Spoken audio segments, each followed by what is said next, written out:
வணக்கம். இது தடம் நியூஸின் காலை நேர செய்திகள். செய்தி ஆசிரியர் அரியராசா தினேஷ். வாசிப்பவர் முஷ்ரிஃபா முலஷர். முதலில் தலைப்புச் செய்திகள்.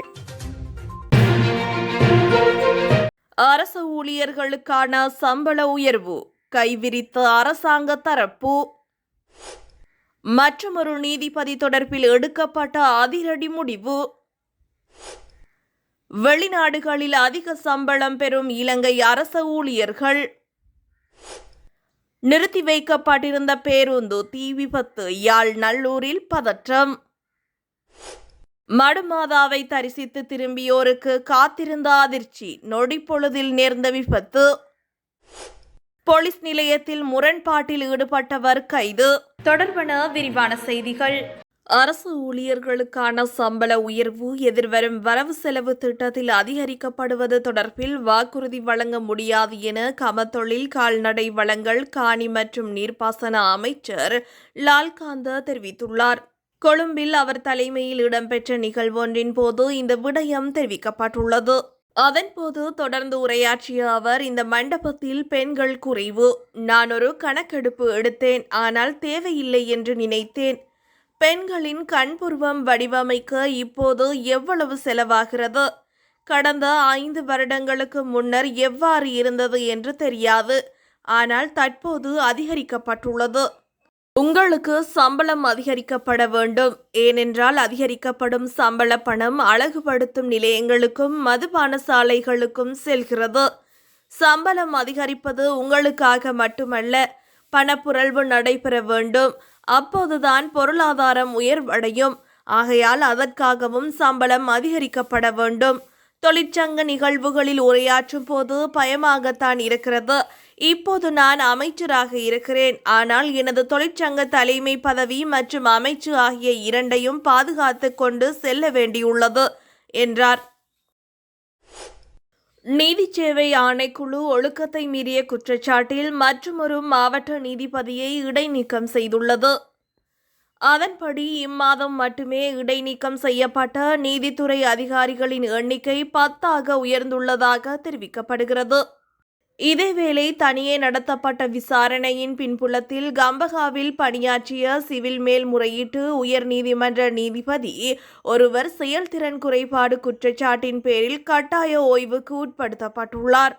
இந்த நிலையில் அவருக்கான ஓய்வு ஆவணங்கள் ஏற்கனவே அனுப்பி வைக்கப்பட்டுள்ளதாக தெரிவிக்கப்பட்டுள்ளது. இதற்கிடையில் மினுவாங்கொடை மாவட்ட நீதிபதி மற்றும் கூடுதல் மாவட்ட நீதிபதி இருவரும் தவறான நடத்தை தொடர்பாக நடந்து வரும் விசாரணைகளுக்காக நீதிபதிகள் நிறுவனத்திற்கு அழைக்கப்பட்டுள்ளதாக தெரிய வந்துள்ளது. இலங்கையின் அரச ஊழியர்கள் வெளிநாடுகளில் அதிக சம்பளத்திற்கு வேலை செய்து வருவதாக தகவல் வெளியாகியுள்ளது.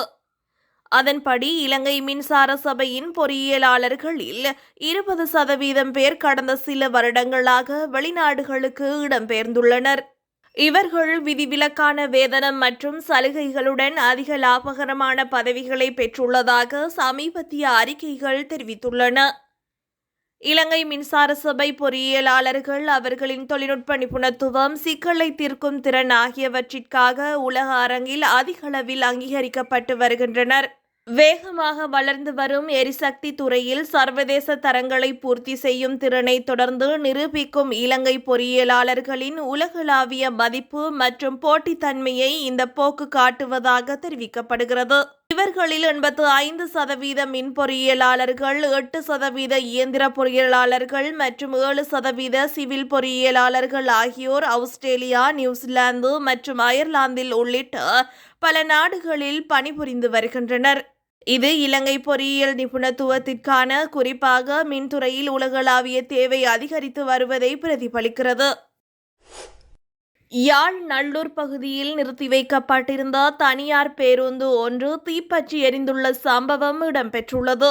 நல்லூர் கிட்டுப்பூங்கா பகுதியில் நிறுத்தி வைக்கப்பட்டிருந்த தனியார் பேருந்து ஒன்றே இவ்வாறு தீப்பற்றி எரிந்துள்ளதாக தெரிய வருகிறது. யாழ் மாநகர சபை தீயணைப்பு படையினர் விரைந்து சென்று தீயை கட்டுப்படுத்தி வருகின்றனர்.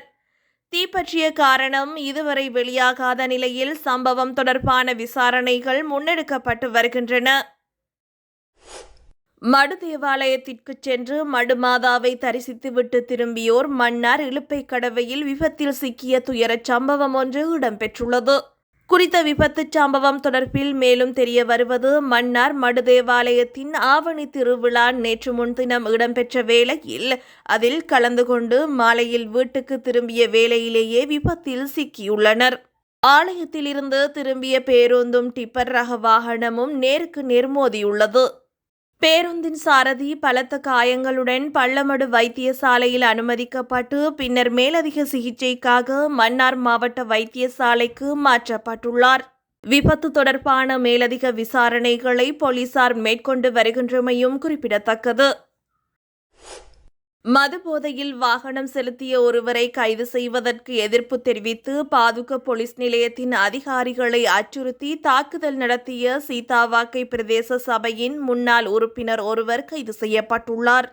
முன்னாள் பிரதேச சபை உறுப்பினரின் தாக்குதலில் காயமடைந்த பாதுக போலீஸ் நிலையத்தின் போக்குவரத்து பிரிவின் பொறுப்பதிகாரி தற்போது ஹோமாகம ஆதார வைத்தியசாலையில் சிகிச்சை பெற்று வருகின்றார். நேற்று முன்தினம் பிற்பகல் பாதுக மாவத்தகம பகுதியில் முச்சக்கர வண்டியும் கார் ஒன்றும் மோதி விபத்துக்குள்ளாகியுள்ளது. இதனை அடுத்து பாதுக போலீசார் காரின் சாரதியை கைது செய்ய நடவடிக்கை எடுத்ததுடன் விபத்துக்குள்ளான காரையும் கைப்பற்றினர். எவ்வாறாயினும் காரின் சாரதி கைது செய்யப்பட்டமைக்கு எதிர்ப்பு தெரிவித்து பாதுக போலீஸ் நிலையத்திற்கு சென்ற சீதாவாக்கை முன்னாள் ஐக்கிய தேசிய கட்சி உறுப்பினர் அங்கிருந்த போலீசாருடன் வாக்குவாதத்தில் ஈடுபட்டிருந்தார். பின்னர் போலீசாரை தாக்கிய நிலையில் மிகுந்த சிரமத்திற்கு மத்தியில் அவரை சிறைக்கு அழைத்துச் சென்றிருந்தனர். எனினும் உடல்நலக் குறைவினால் தமக்கு சிறையில் தங்கியிருக்க முடியாது என முன்னாள் பிரதேச சபை உறுப்பினர் அறியப்படுத்தியதை தொடர்ந்து அவரை வைத்தியசாலையில் அனுமதிக்க போலீசார் நடவடிக்கை எடுத்தனர். இதுபோன்ற செய்திகளை தெரிந்து கொள்ள தடம் நியூஸ் சேனலை சப்ஸ்கிரைப் செய்து அருகிலுள்ள பெல் பட்டனை கிளிக் செய்யுங்கள். மேலும் இது போன்ற செய்திகளை உடனுக்குடன் தெரிந்து கொள்ள தடம் FM.com என்ற இணையதளத்தின் வாயிலாகவும் எங்களுடன் இணைந்து கொள்ளுங்கள்.